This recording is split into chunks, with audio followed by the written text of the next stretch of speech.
For as long as I can remember, I've carried weights, physically, mentally, and emotionally.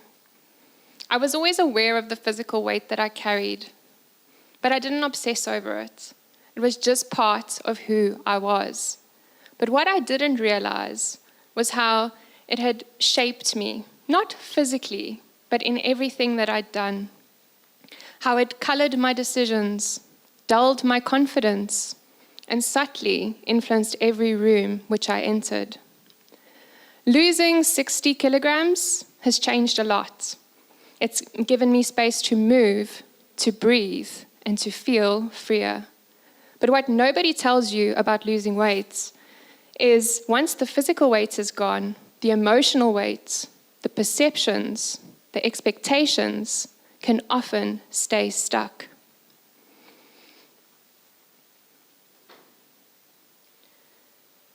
And often, the things that we carry, the heaviest things that we carry, are things that nobody else can see. I was a ballet girl. Tights, leotards, Lepebre hair gel, and pink satin shoes. I loved dancing. It made me feel like I was alive. I felt elegant, and I felt like I belonged in a different world. But even in that world, the unwritten rules were very loud and clear. A ballet teacher once said to me very kindly but firmly, "It's wonderful that you enjoy dancing, but you'll never be a professional." Even at that young age, I knew what she meant. I did not have the right body.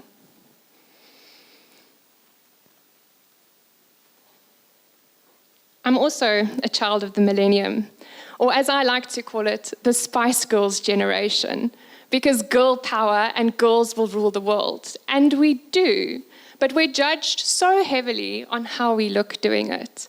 We're too fat, we're too thin, we're too skinny, or we're too muscular.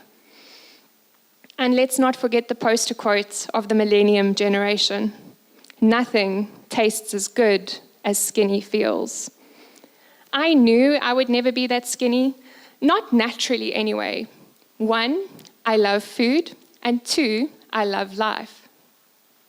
And so, without even realizing it, I wore my weight much like a shield or a suit of armor. If I couldn't be that perfect ballerina, I could be the smart girl. I could be the reliable one. I could be the funny one.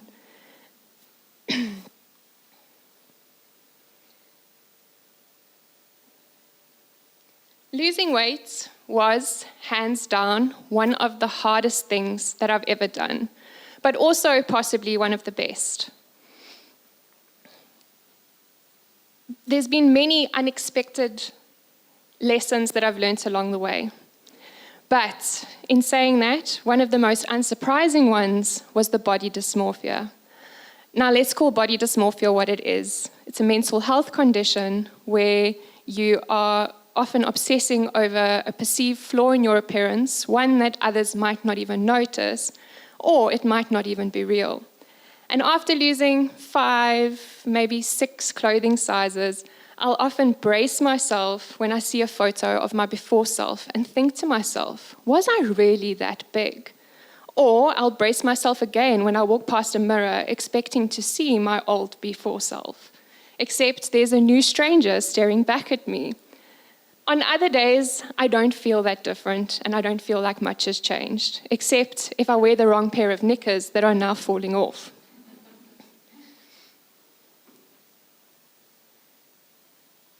The real transformation that I've had has not been what I see in the mirror and what clothes that I'm wearing. It's been internal. For the first time in my life, I've had to learn to be kind to myself, to learn to actually thank my body for carrying me rather than punishing my body for carrying weight. Another very surprising thing along the way is how much other people have had to say about my body then and now. Some have genuinely celebrated with me. They've seen joy, energy, and happiness. And others are really not so sure how to deal with it. I've been told that I've gone too far. I've been told multiple different things, especially, you look amazing now, as if I didn't before. But what I've learned along this journey is that the way other people respond to me and mine is you meeting people where they are. If they're having issues with their body, their health, or their confidence, it's directly reflected in the way that they respond to me and mine. And I've had to learn to let their feelings stay theirs. This is my journey, this is my body, and I don't owe anybody an explanation.